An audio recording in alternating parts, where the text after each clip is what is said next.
सोचिए, अगर आज और अभी आपका मोबाइल इंटरनेट बंद हो जाए तो आप क्या करेंगे? अच्छा, चलिए जरा ये सोच कर देखिए कि अगर पूरी दुनिया की इंटरनेट कनेक्टिविटी हमेशा हमेशा के लिए खत्म हो जाए तो इस दुनिया का क्या होगा? सिर्फ सोच कर देखिए कैसी तबाही होगी। आपका मोबाइल नहीं बल्कि माचिस की डिब्बी बन जाएगा।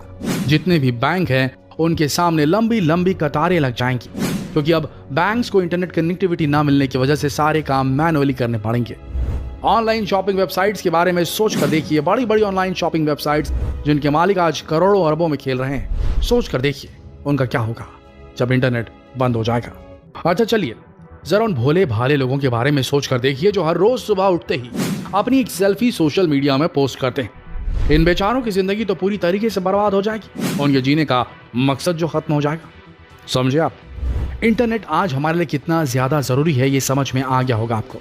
लेकिन क्या कभी आपके मन में विचार आया है कि आखिर ये इंटरनेट चलता कैसे है? क्या लगता है आपको, बादलों में छुपे किसी सैटेलाइट की मदद से आपके मोबाइल तक इंटरनेट पहुंचता है? नहीं, असलियत में आज दुनिया भर में 90% इंटरनेट समुद्र की गहराई से होकर गुजरता है। जी हाँ, समुद्र की गहराई से। कैसे? चलिए जानते हैं। इंटरनेट को समझना कोई रॉकेट साइंस नहीं है। जब दो या दो से अधिक कंप्यूटर को आपस में जोड़ा जाता है तो एक कनेक्शन बिल्ड होता है ताकि एक कंप्यूटर से दूसरे कंप्यूटर में डेटा ट्रांसफर किया जा सके। बस आप ये समझ लीजिए कि इसी को इंटरनेट कहते हैं। जानते हैं कि इसकी शुरुआत कैसे हुई? सन 1969 जब इंसान ने चांद पर अपना पहला कदम रखा था, तब यूएस के रक्षा कार्यालय ने एडवांस रिसर्च प्रोजेक्ट एजेंसी यानी कि ARPA को नियुक्त किया। उस वक्त 4 कंप्यूटर का नेटवर्क बनाया गया था जिसमें उन्होंने डेटा एक्सचेंज करने का जरिया निकाल लिया। इसके बाद इसे कई एजेंसियों के साथ जोड़ा गया। धीरे धीरे इसका नेटवर्क बड़ा होता गया और फिर यह आम लोगों के लिए ओपन हो गया, यानी कि अब आम इंसान भी इस इंटरनेट का इस्तेमाल कर सकता था। लेकिन प्रॉब्लम यह थी कि अब इंटरनेट की दुनिया को फैलाया कैसे जाए, दुनिया तक इसे कैसे पहुंचाया जाए। तब सैटेलाइट की मदद ली गई, लेकिन इस टेक्नोलॉजी से इंटरनेट की स्पीड काफी ज्यादा स्लो थी।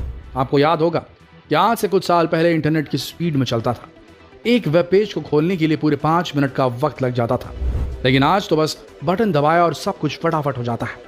लेकिन जैसे जैसे बाकी टेक्नोलॉजी बढ़ती जा रही थी, इंटरनेट की फास्ट स्पीड की मांग हर जगह पर होने लगी। इसके बाद इंजीनियर्स ने तरकीब निकाली पूरी दुनिया को इंटरनेट से जोड़ने के लिए समुद्र के अंदर लंबे लंबे केबल्स बिछाए गए, जिन्हें आज सबमरीन केबल कहा जाता है। 90% इंटरनेट आज इन्हीं केबल्स के जरिए पूरी दुनिया में भेजा जाता है और दुनिया इस्तेमाल करती है। सिर्फ 10% सैटेलाइट की मदद से हासिल होता है, जो आप और हम इस्तेमाल नहीं कर सकते। इस तरह के इंटरनेट को सिर्फ दुनिया की कुछ खुफिया एजेंसी इस्तेमाल करती है। वो बात अलग है कि इलॉन मस्क जल्द ही सैटेलाइट इंटरनेट सेवा आम जनता के लिए शुरू करने वाले हैं। अब तक आपको समझ में आ गया होगा कि पहले के समय में इंटरनेट इतना धीरे क्यों चलता था और आज इतना तेज क्यों चलता है। इन्हीं सबमरीन केबल्स की वजह से, समुद्र के रास्ते बिछाए गए केबल्स की वजह से। वैसे क्या आप जानते हैं कि एक देश से दूसरे देश को जोड़ने के लिए कितने किलोमीटर लंबे केबल्स बिछाए गए? जानकर हैरान रह जाएंगे आप। पूरी दुनिया को इंटरनेट से जोड़ने के लिए समुद्र की गहराई में 8 लाख किलोमीटर से ज्यादा लंबे केबल बिछाए गए हैं, जो अपने आप में ही किसी चमत्कार से कम नहीं। लेकिन सच्चाई यह है कि समुद्र की गहराई में इन केबल्स को बिछाना इतना आसान काम नहीं है। इंजीनियर्स को इन केबल्स के कारण बहुत सारी परेशानियां फेस करनी पड़ती। कई बार कुछ नेचुरल कैलामिटीज समुद्र के अंदर की बिछाए गए केबल्स को पूरी तरह से तबाह कर देती, जिसके बाद समुद्र की गहराई में एक लंबा मेंटेनेंस वर्क चलता है। आज समुद्र के अंदर इस केबल को बिछाने के लिए दुनिया भर में सिर्फ कुछ गिनी चुनी कंपनियां ही मौजूद हैं, जिन्हें टियर 1 कंपनी कहा जाता है। इन कंपनियों के पास एक खास तरह की क्रेन शिप होती है जो समुद्र की गहराई में केबल बिछाने का काम करती है। लेकिन इससे पहले ये जान लीजिए कि कोई आम केबल नहीं होती। ये बिल्कुल एक खास तरह की केबल होती है जिसे लंबे समय तक पानी के अंदर रहने के लिए बनाया जाता है। इस केबल की चौड़ाई 17 मिलीमीटर तक होती है, जिनके अंदर बहुत सारे लेयर्स होते हैं। सबसे पहली लेयर में फाइबर ऑप्टिक होता है। इसी फाइबर ऑप्टिक की मदद से इंटरनेट आप तक पहुंचता है, लेकिन इसकी सुरक्षा करने के लिए उसके ऊपर कई तरह के लेयर्स लगाई जाती हैं। इसके बाद इसके अंदर रबर, स्टील और फिर तरह तरह की लेयर्स लगाई जाती हैं ताकि समुद्र के अंदर केबल सुरक्षित रहे। लेकिन इसके बाद भी कई बार केबल्स टूट जाते हैं। जानते हैं कैसे? कई बार बड़ी बड़ी शार्क मछलियां इस केबल को चबाकर काट देती और कई बार कुछ शरारती तत्व इन्हें काट देते हैं। 2013 में बिल्कुल ऐसा ही हुआ था। कुछ शरारती तैराकों ने यूरोप और अमेरिका से इजिप्ट तक पहुंचने वाली 4 केबल्स को काट दिया था। इससे पूरे इजिप्ट की इंटरनेट स्पीड 60% कम हो गई थी। इसीलिए आज के समय समुद्र के अंदर जितने भी केबल्स बिछाए जाते हैं उनमें शार्क प्रूफ वायर रैप लगाया जाता है, जिसकी वजह से शार्क इसे नहीं काट पाती। इतना ही नहीं, आज जितने भी केबल्स बिछाए जाते हैं उन केबल्स को 2-3 ग्रुप्स में बिछाया जाता है ताकि अगर एक केबल टूट जाए तो दूसरा काम करता रहे। वहीं इसकी निगरानी करने के लिए आज के समय बहुत सारी टीमें नियुक्त की गई हैं। जब कभी भी कोई केबल टूट जाता था तो पहले के समय गोताखोर समुद्र की गहराई में उतरकर इसे फिक्स किया करते थे, लेकिन आज के समय इसकी खराबी का पता लगाने के लिए रोबोट्स का इस्तेमाल किया जाता है। ये खास तरह के रोबोट होते हैं जो बड़ी आसानी से पता लगा लेते हैं कि कहां पर केबल टूटा है।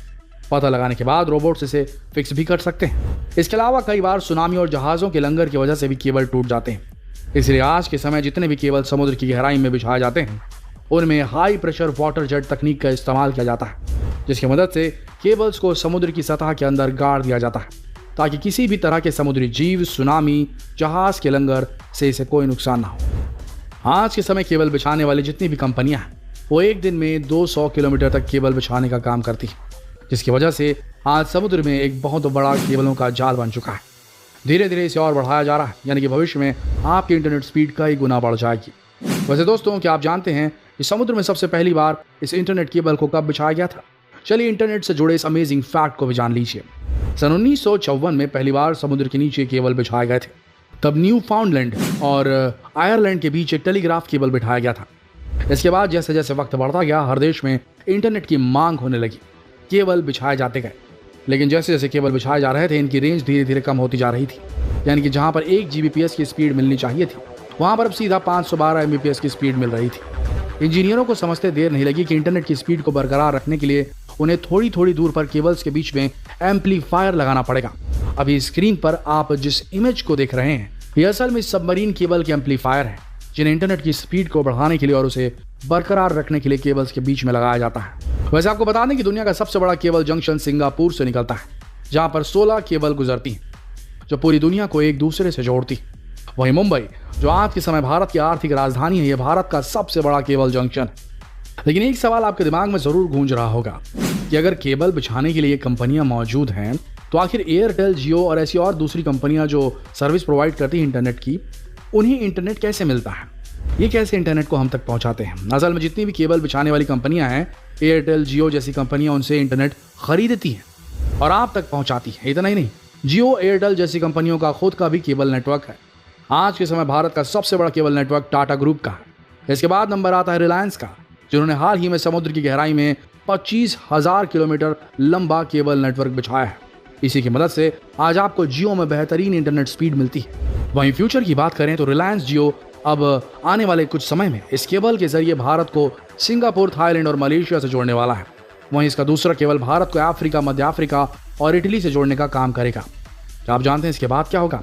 आने वाले कुछ सालों में आपकी इंटरनेट की स्पीड 2 Tbps तक हो सकती है, यानी कि 2 टेराबाइट पर सेकंड। आप अंदाजा भी नहीं लगा सकते कि ये कितनी ज्यादा इंटरनेट स्पीड होती है। ये सब कुछ इसलिए किया जा रहा है ताकि जल्द से जल्द भारत में 5G इंटरनेट कनेक्टिविटी को लाया जा सके।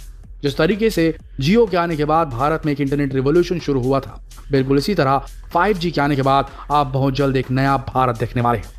आशा करते हैं ये वीडियो देखकर आपको अच्छा लगा होगा, ये वीडियो आपको पसंद आई होगी। अगर पसंद आई तो इसे अपने तक सीमित न रखें, जितना हो सके इस वीडियो को शेयर करें फेसबुक पर, व्हाट्सएप पर, यूट्यूब पर, ताकि बाकी लोगों तक भी ये जानकारी पहुंच सके। मिलते हैं कल एक और दिलचस्प वीडियो में, तब तक के लिए आप सबका इस वीडियो के अंत तक बने रहने के लिए दिल से धन्यवाद।